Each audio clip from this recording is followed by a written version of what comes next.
Jesus and the Canaanite woman. I find this passage very strange.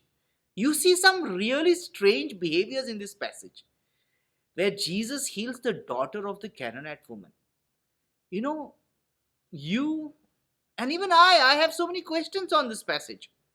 Why is Jesus acting in such a strange way, almost in a very insulting way towards the Canaanite woman? What's going on behind this passage? Is the story more about breadcrumbs than about healing and faith?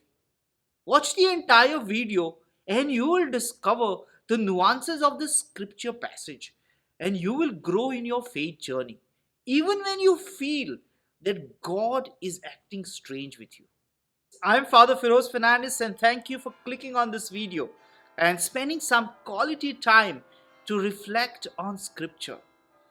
For those of you who are new on my channel, I welcome you to watch my video and the other videos, and I invite you to give me a thumbs up, give me your comments, and if you have not subscribed, I encourage you to hit the subscribe button, press the notification bell, and definitely interact and watch my other videos and interact with me online. You may be wondering why Jesus is behaving with this woman in a very absurd way. What's the story? Jesus is in Tyre and Sidon, a non-Jewish territory. A Canaanite woman requests Jesus to heal her daughter tormented by a demon. Jesus ignores her request, and the disciples are upset. Disciples are wanting Jesus to send her away. Jesus refuses to intervene. The woman is persistent with her request. And then we hear the sarcastic dialogue of food being given to the dogs. And this woman's quite quick retort saying, even the dogs eat the crumbs that falls from the master's table. And Jesus, admiring the faith of the Canaanite woman, goes and heals her daughter. This is the story. It's rather strange, but this is the powerful story. What's happening in this story? Matthew chapter 15 verses 21 to 28 is a troubling story. It makes Jesus appear like an arrogant racist. We want Jesus to be human. But sometimes we don't like Jesus to be too human, displaying negative emotion. Don't attempt to portray Jesus as meek and humble. Jesus is also tough and straightforward. Sometimes people tell you that Jesus was testing the faith of the Canaanite woman. But that's not the case. The Canaanite woman is not confessing her faith. Matthew dares to portray Jesus' strange behaviors. Jesus is dealing with a non-Jewish woman in a non-Jewish territory. The Jews and the Canaanites had a generation-old animosity which stood as a barrier for a meaningful interaction. People from Jerusalem would treat the Canaanites as if like dogs in a very abusive sense. So people looking at Jesus dealing with the Canaanite woman would already perceive that Jesus is dealing with an enemy. So this is a very intense interaction. Moreover, scholars claim that women who interacted with men in public in those times were considered to be of low repute. So the question in everybody's mind is, what is Jesus doing with such a woman? And therefore the disciples wanted to get rid of her. They want Jesus to send her away. Just like the disciples in the feeding of the 5,000 story want Jesus to send the people away. What is interesting about this woman is she calls out to Jesus using a Jewish prayer. Have mercy on me, Lord, Son of David. But Jesus is not swayed by the familiar prayer. On the contrary, Jesus tells her that I was sent to search the lost sheep of Israel. But the woman is not ready to give up. She knelt down and earnestly prayed, Lord, help me. What made the Canaanite woman different?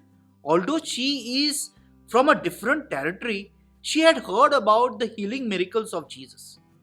So she breaks the barriers and comes out in public to meet Jesus to request to heal her daughter. She broke social barriers that shunned women into shadows. In a way, the story is about bread or breadcrumbs. Before this story, Jesus feeds 5,000, including women and children, and collects 12 baskets of bread, leftover bread or breadcrumbs.